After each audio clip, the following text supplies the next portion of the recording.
So this comes under the fuel systems in the SI engines. So here what we see is what is the function of a carburetor in an IC engine. Okay, so the fuel is being supplied with the help of the carburetor in the IC engine. So I have divided it. This is the one and this is the second part is the engine. The first part is the carburetor. So basically what is a carburetor? A carburetor is a device that supplies the air and fuel in a proper stoichiometric ratio inside the engine. So it supplies your air and fuel inside the engine. So how does it work? So a carburetor consists of the fuel in a float chamber.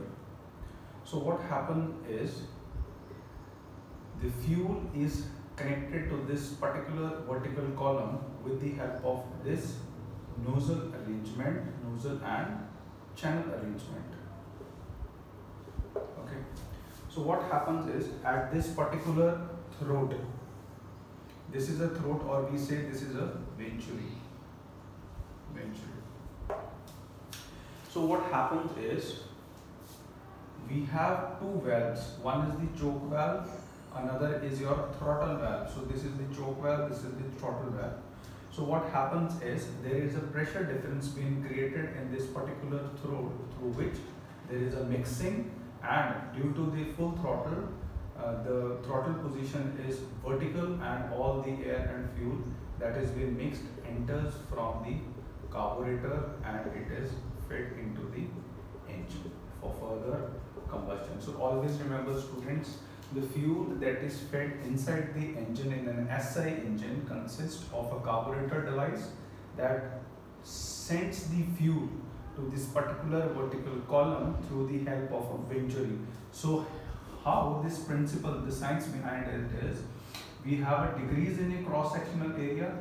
With the decrease in a cross-sectional area, the pressure is being reduced here and the velocity is increased. The velocity of the air molecules is increased at this particular point.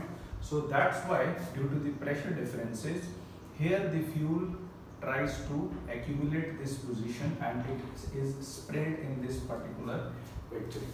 So this is very important when you understand the fuel systems in SI engines.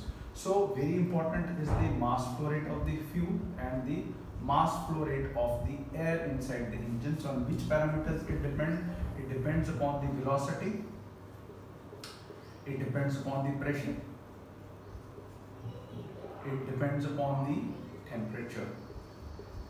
So certain points it depends upon the equivalence ratio.